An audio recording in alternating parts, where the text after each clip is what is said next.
morning, everybody. Welcome back to City Sowers. Today is the day we are going to make a final push and just get home because we're all burned out on the road and we're about 14 hours drive away, and we just decided we're gonna leave a little earlier and we're gonna push a little harder and we're gonna just get home. The kids are starting to feel a little homesick. They miss the dog, you know, all that stuff. But out there we got hot air balloons that are coming up because it is Albuquerque, and apparently that's a thing to do in Albuquerque is hot air balloons. So, hey you. Hey. Oh, and Good morning, everybody. Poor David is struggling with an ear infection this morning. In both ears. So miserable. He's really miserable, which is another reason why we've decided to kind of...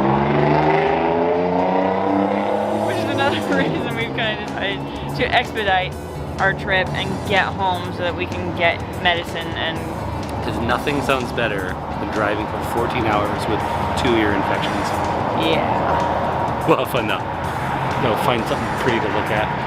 Really quick as it passes by. Yes. We will look quickly as it drives by. Let's do it. Drive by. You ready? All right, let's go. Look at all those balloons. Use the right lane to exit right.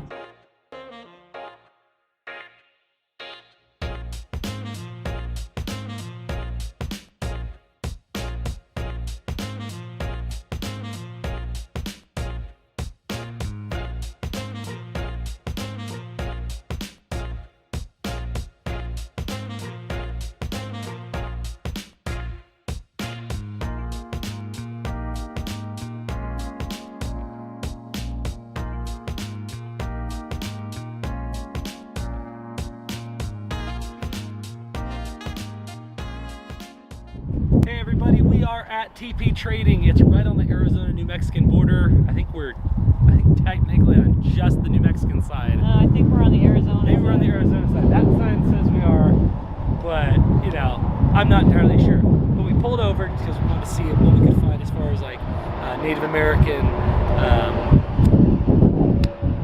things. Stuff, history, that kind of thing. And as soon as we pulled up, Caleb ran over to this. Caleb, what do you got there? A petrified tree. Wow. Notice all of these rocks. A petrified. Petrified trees. What a sharp eye, Caleb. You notice that every single one of these is a piece of a petrified tree all the way down. That was a really petrified tree. Very cool. Well, I would say we're in Lupton, Arizona, or Lupton, however you pronounce it. That's what the giant map says, so. According to the giant map, we're in Arizona. And in case you were wondering, we're right here. And this is the way to Route 66.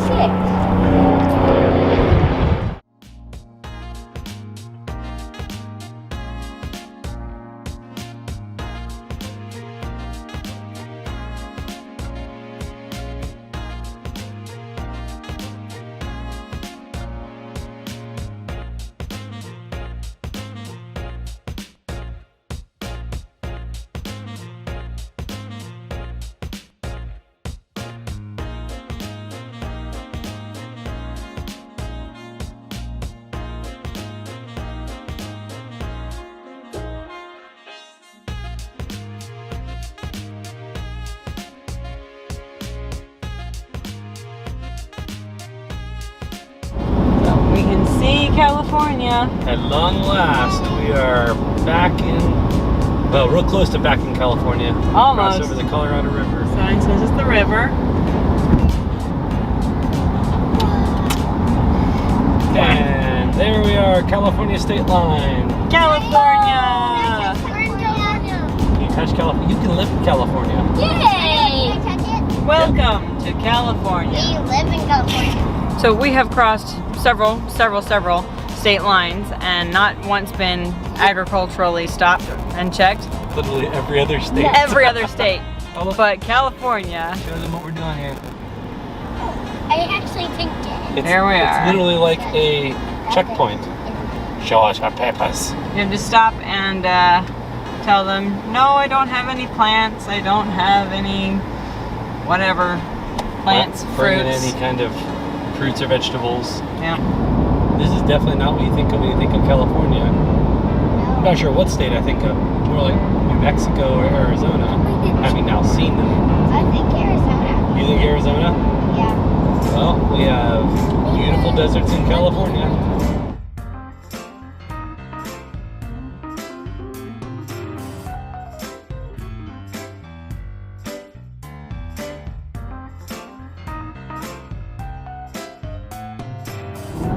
So, hey David, Yep. how many miles have we hit? 5,016 miles. Wow. With just 6 hours left to go. We're going to be just under, I think, 5,500 miles for the whole trip. Wow, A lot of miles. A lot of miles. Oh, wild. There's only 6 hours left. Yep. We can do this. Kids, we can do this, right? Yeah. Yeah. Yeah? Yeah. Are you guys wanting to kill each other? Or you still having a good time and love each other? We want to kill each other. Honestly, the kids have been fantastic. I think we've only threatened them a handful of dozen times. So you guys have been great. Yeah, 6 hours is a total cakewalk now to us because we have done this. I was- 8 hours. We were saying, 6 hours to go. I'm going, man, on some days we were just calling that our whole day's trip. That's like Albuquerque to Fort Worth, or, you know, like I measure that in states traveled right now. We've been on the But road. California's a big state, and just being in California, 6 hours is like gonna get us halfway across the state or less. So it is what it is. Right now we're in the deserts east of Barstow, which makes me think of my friend Shelly, who loves Barstow and grew up there, and I don't get it. It's desert. Yeah. But I'm glad you love it, Shelly. No, we are not knocking down anybody who loves the desert. It's just not quite our cup of tea. It has its beautiful moments, but I would not want to live in the desert, honestly. You? No. No. I mean, at least it's a dry heat. But it's a dry heat. Yeah. Mom. What made Mom? Her mom. Etc. What's it matter? Everything.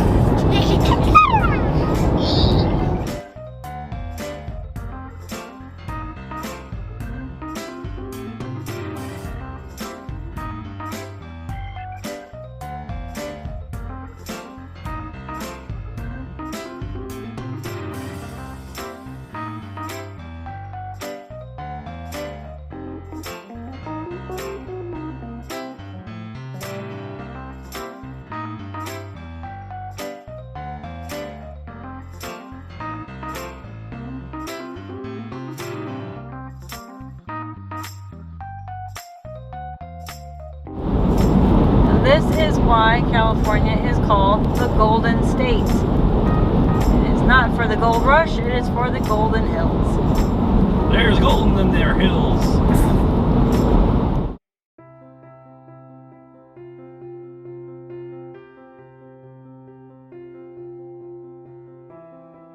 Alright, we just finished dinner. Yes, we did. What do we have, family? Chick-fil-A. Chick-fil-A. Oh my gosh. Something that is not native to California. It's an No. It's an import, It's recently come to California. but it's definitely our pleasure. Yes. We were actually just discussing how unique our situation is in that we had breakfast burritos in Albuquerque, New Mexico this morning, Yep. and then had lunch in Arizona, and then we're having Chick-fil-A for dinner in California. It's like, We live in California. it's just a slightly unique situation to have breakfast burritos in Albuquerque and dinner in Bakersfield.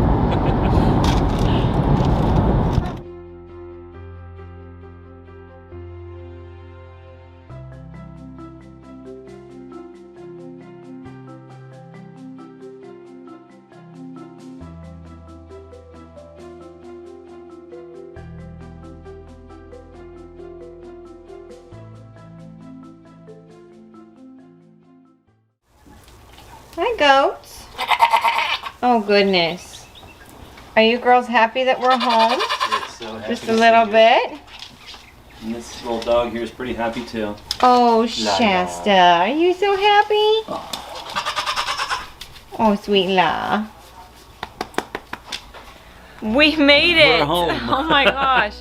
We pushed hard yesterday and we made it home, and it was dark and we were exhausted. Over but 1,000 miles in one day. 1,000 miles in a day. Pretty crazy. We estimated it would be about 14 hours of driving time. Took about 16 hours total. Yeah, thereabouts. A long day, but It was. we got home, and today, which is today, Nathan is going to be able to make it to his baseball game. So that's, Yes. he's really thrilled about that, and his team is happy to have him. So that's pretty cool too. But we were also missed by Yeah, some these little- furry critters. We'll have to do another video and show you all the things that have changed while we were Yes. gone. Yes, A there's huge too thank much you. to add in to this video, so I'm going to be doing another video kind of going over everything that has changed and kind of everything that we're doing, since we've gotten a lot more subscribers now, so we can kind of give everybody an update on what we do and how it looks. Big thank you to Amanda's mom, Dora, who has just been awesome. Cleaned up the whole house while we were Absolutely. gone. She did. We came home to just an amazing, no dead animals, which is No. great. Nobody died. She had some scares that we'll share with you. We did. Was it the SCO? No, it was Shirley, the It other was girl. Shirley, one of the babies. While we were gone, we were kind of helping walk through that scary process. We'll tell you all about that. What we do want to share with you is our final driving road trip math. So a total of, drum roll please, 5,463 miles were driven on this trip. That's That's a lot of miles. a lot of miles. Just over what, 2 weeks, and then of course spending some time with friends and family along the way. Yeah. We spent a total of $866 on gas, on filling up the car over and over again. I think Nathan and Audrey both got their lovely opportunity to fill the car themselves. Yes, and they did. They helped. washing the windows every time. Just a little learning experience. We averaged $3.12 per gallon. Which I thought was very interesting, just because we expected as soon as we hit California we would jump, skyrocketing up, and I guess we kind of did. Our last stop, It was $3 at our last math. yeah, it was $3, so it did go up a little bit by the gallon, but our final fill up was at $3.95 here locally, as we kind of pulled in and got our final mileage counting done. So our actual price per gallon, or I'm sorry, mileage with our Highlander with that roof carrier was 19 points. I want to say where's my note? There it is. 19.67 miles per gallon. So of course, 5 people traveling across the country. That's the rate we got with that Vitus car top carrier. As far as that goes, we told you how we would handle that, and sorry. I'm getting eaten alive. Just hold the baby then. Okay.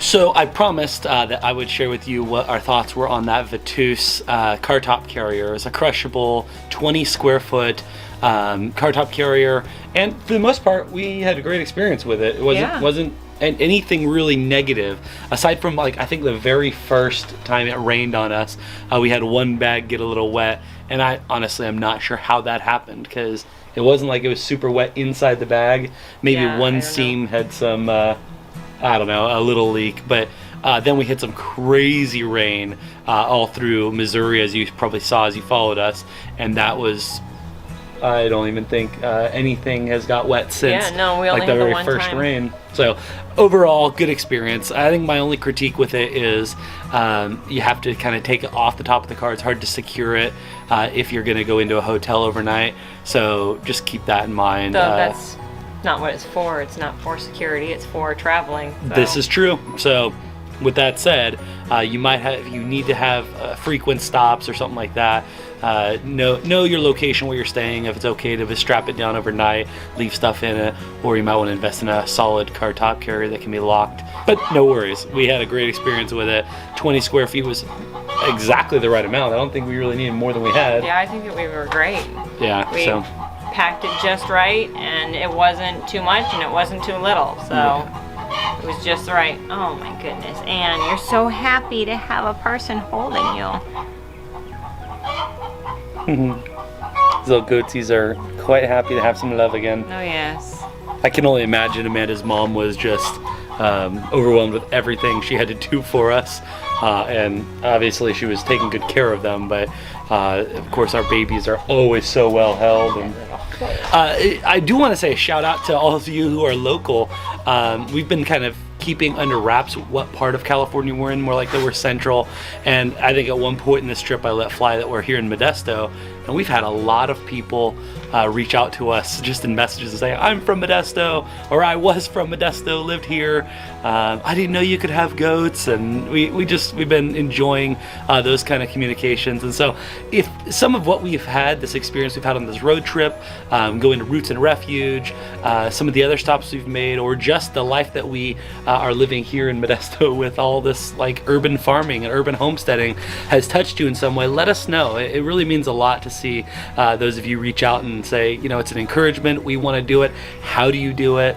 And of course follow Amanda and her little urban homestead that we run together, and she's gonna keep the content coming as we go.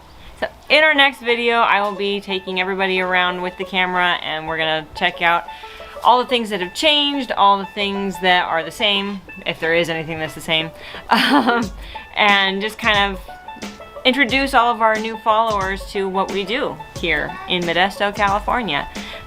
And also how crazy big these babies have gotten. Oh my gosh, like you blink an eye and they're huge, but they're so sweet. Anyway, as always, this is your urban nerd with a goat herd telling you you can grow where you're planted. Hey Shirley.